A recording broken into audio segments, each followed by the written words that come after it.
Hi, it's Elvire Smith again. I am reading this book,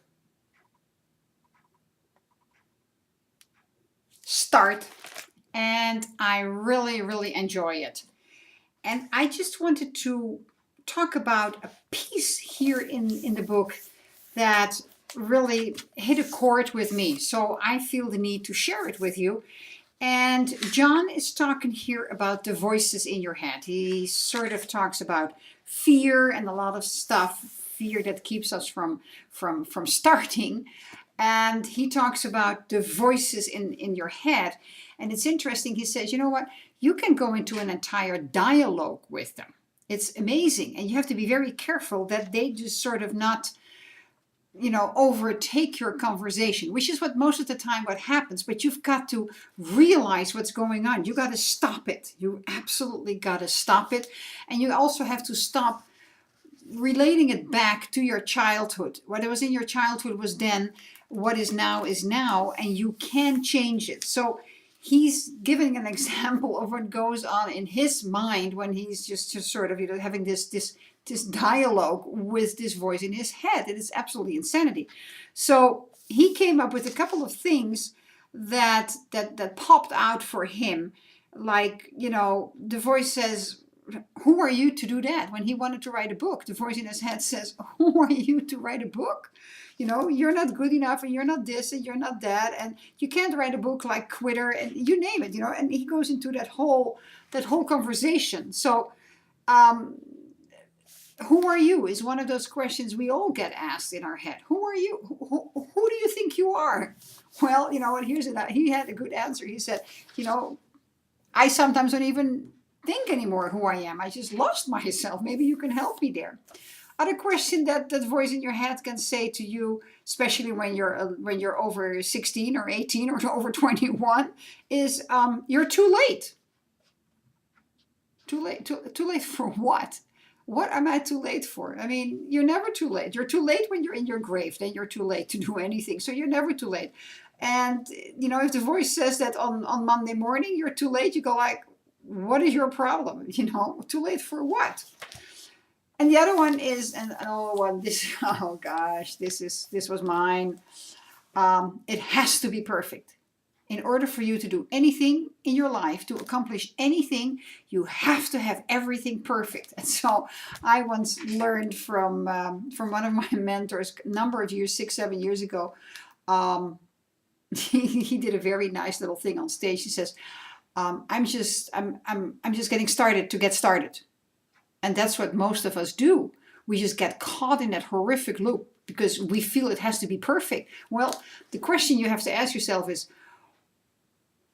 do others really know how you're going to be doing it? Because you have the picture in your head. So they don't see that. So what has to be perfect about it? Be playful. Be playful. Be playful. That's one of the things I'm learning. Be playful. So Jon also suggests, and this is really a very powerful one, and this was the reason why I wanted to have this little review and just give you some tips on it. Document the voices. Document the voices. Let me just read here. He says, voices are invisible bullies, and they hate it when you make them visible, and you make them visible when you write them down. Whatever they say, write them down, because they are lies, and lies hate the light of day. They can't stand it. So that was a really good one. He also talks about sharing our voices. You share your voice with the world, and just let it come out. Just let it go. I mean, just be out there. Share your voice. It's not the voice in your head, but your own voice. Once you learn to quiet that voice in your head, your own voice gets the opportunity to come out. And then share that voice. Just go everywhere. Whatever you want to do, put it in what I do, like in a video. Put it in a blog.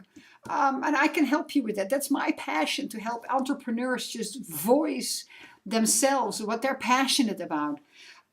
Sing a song, whatever it is you need to do. Write a book. But just, share your voice, because there's that old saying, don't die with the music in you.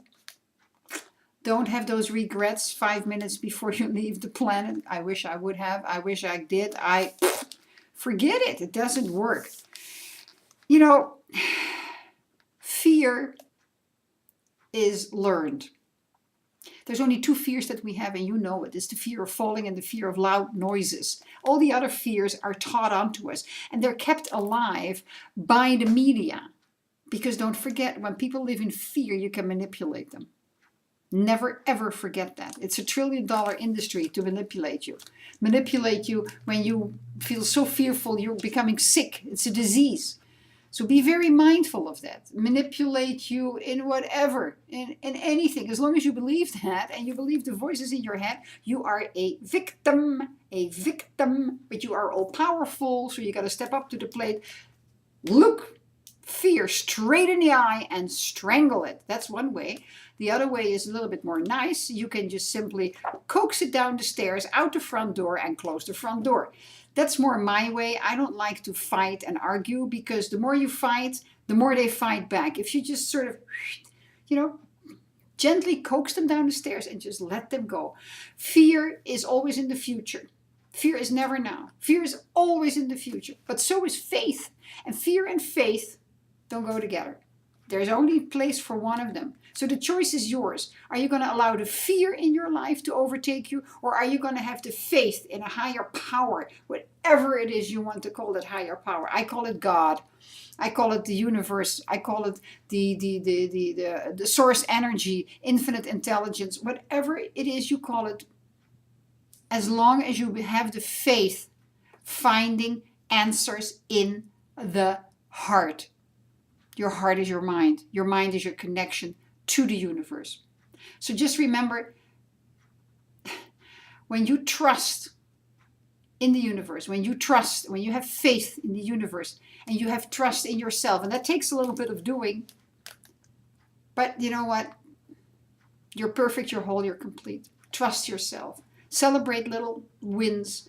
Know that it's going to be better. Know it in the depth of your feeling. Just look at that, feel it, and just take the steps. Take baby steps first, and then go and gain your confidence back, because there's absolutely nothing wrong with you. You're perfect, you're whole, you're complete. You came on this planet to fill that little spot that was carved out for you. That little spot that you need to fill.